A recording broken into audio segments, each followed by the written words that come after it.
video, we're going to look at a different selection method known as a case statements. So a small recap, we have already seen the if statement, nested if statement.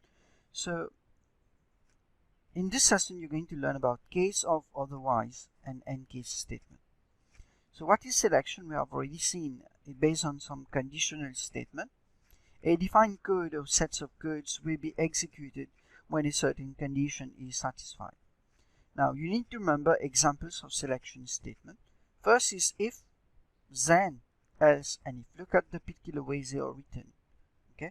In exam, it may ask you to identify two different selection statements, and this is how you're supposed to write it down. Next is case of, otherwise, and case. If, then, else, and if. Case of, otherwise, and case.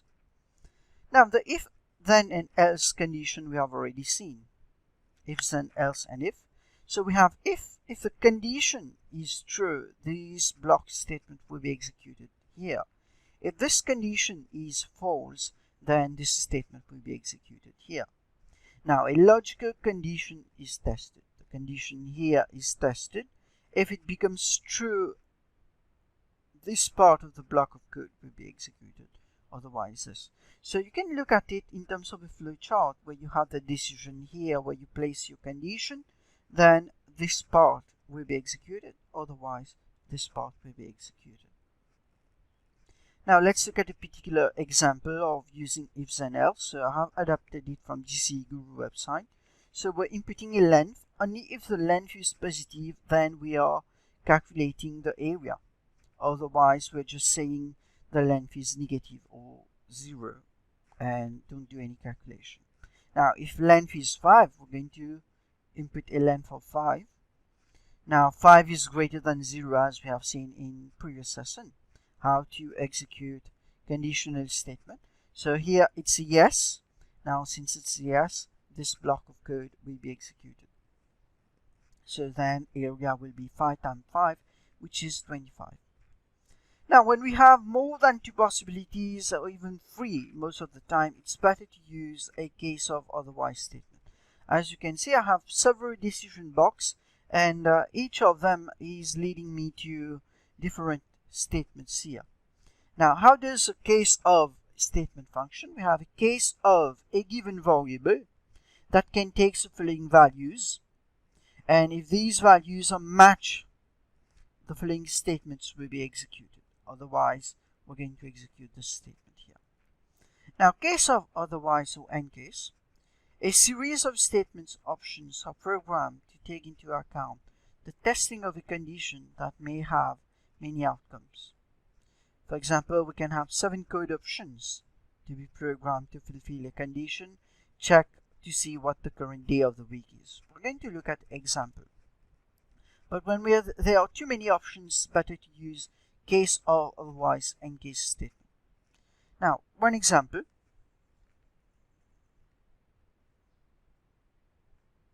Here, we are inputting color.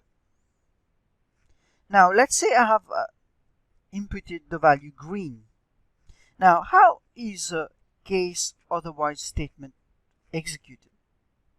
So, color is currently green. We're going to come here, case of the variable color, and then start comparing.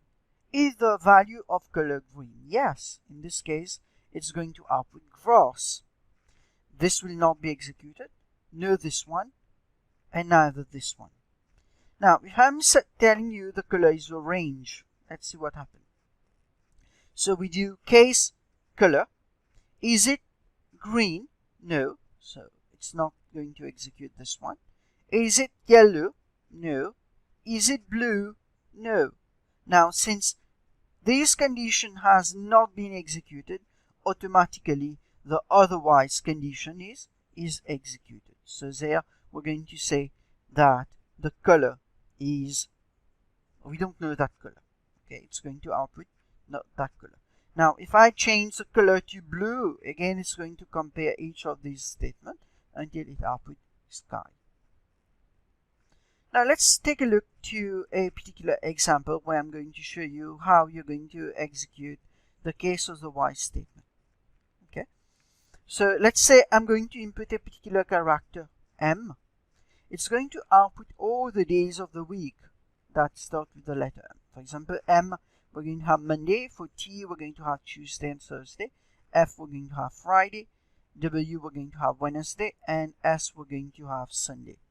Now, it's important that you look at the construct here again for the case statement, how it is written. We say case of a given variable, and then we're going to execute a given value. Okay, let's see how you can do this using Notepad++. So in this particular case, we have a variable character. So we're going to go ahead and do input the character. Okay, so let's say I'm going to call it, let's call it C for now. Just a short form, but it's not meaningful. You can use a meaningful variable like first character. Okay, so here let me just put it first C, which is the first character that we're going to input. Now, how do you write a case statement? So start with case of the given identifier name, which is first C.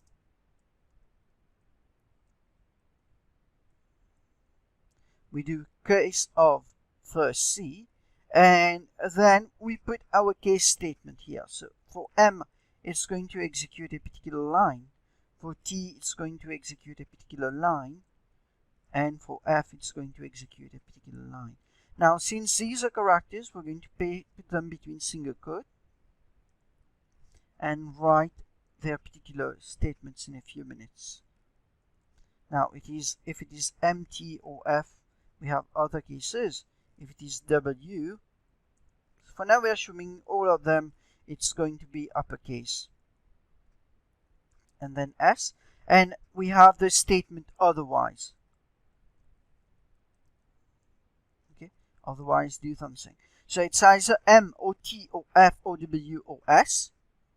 So we're going to match first character with M. Is it M? Is it T? Is it F? Or is it W? Or is it S?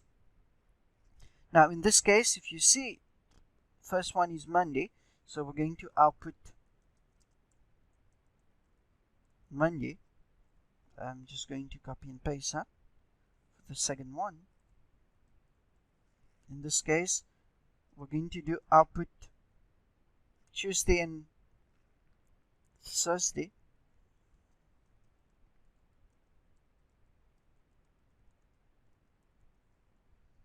Next, we're going to output Friday. Next, we're going to output Wednesday. Next, output Saturday, Sunday. Otherwise,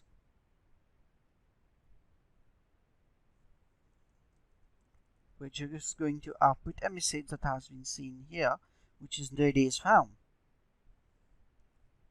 Okay, otherwise we're going to output no days found, and then we're going to do end case. Now it's important that you observe here how the codes are happening. So we're going to input a given character first, which is our first character. Then, based on the character that I've input, it's going to compare each one of them. It's like executing this first, this first, this first, then T second, F third, W, and then S. If these conditions are not met, otherwise it's executed automatically. So quite simple in the sense that we're checking one by one. If it is true, we execute this. If it is true, we execute this. If it is true, we execute it. So when there are too many options, we can use the following case statement to execute our program codes. Now the second example, or third example if you want to see, there was this first one we have seen. So let's say this is the second one. Input length, if length is greater than 0, same example. But now we have to change that to a case statement. So how are you going to do this? Okay, so I'm just going to copy and paste that so that we can just change our code directly without losing much time for this tutorial. So as you can see here, we're inputting length. In this case, again, we're going to input length. So that's quite simple and it's not difficult. Now we're going to do case of length. So there's only two conditions here. As it is greater than 0. Now you can use a simple comparison operator to do that. So here I can just do a greater, put a greater 0 here. Okay, if it is greater than 0, do the following statement. So I'm going to write the program statement for that. In this case, area. You could have put it same line at the semicolon. So area is equal to length assigned to length multiplied by length, and then output the area. Again, let's change that to uppercase. Otherwise, area length is negative or 0.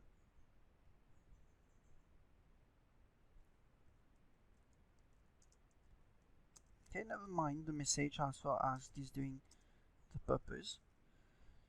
So, as you can see here, I've converted a given if statement. There's two possibilities here, as it is greater than 0.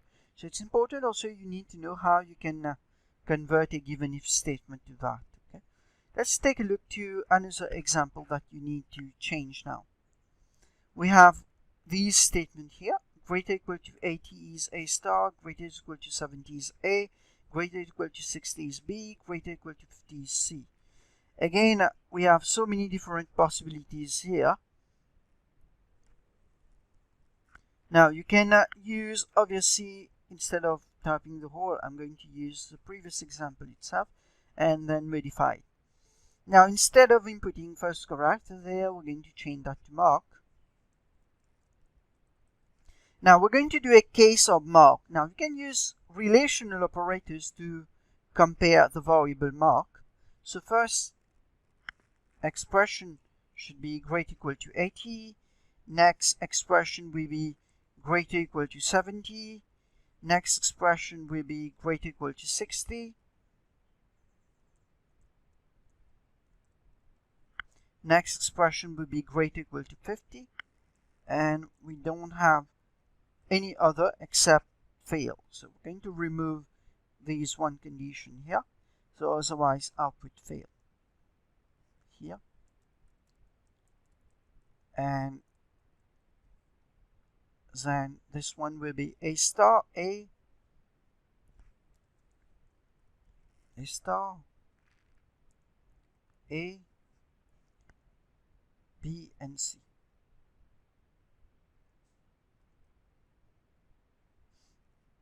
Okay, so the skeleton is almost the same for each case statement, where you input mark and then you compare the case of a given mark, whether it is greater equal to 80 or greater equal to 70.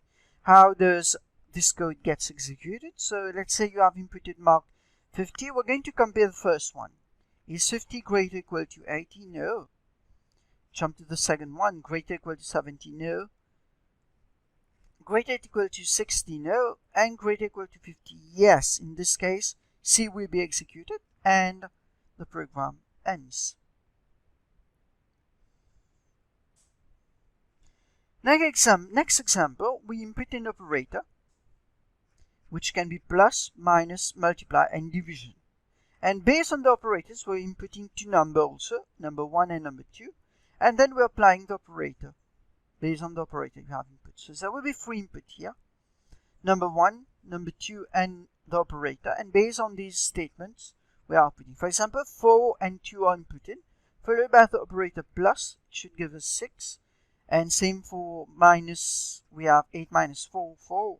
6 times 3, 18, and 2 divided by 2 will be 1. Let's see how this occurs. Again, I'm going to just copy this and modify the skeleton. So we're going to input num1,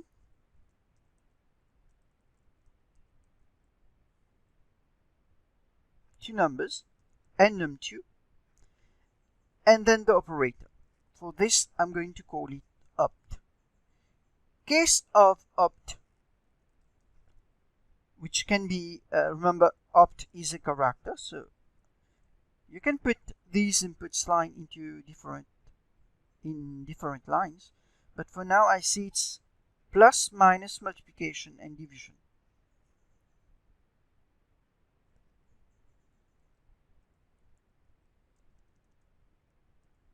Multiplication, and then we have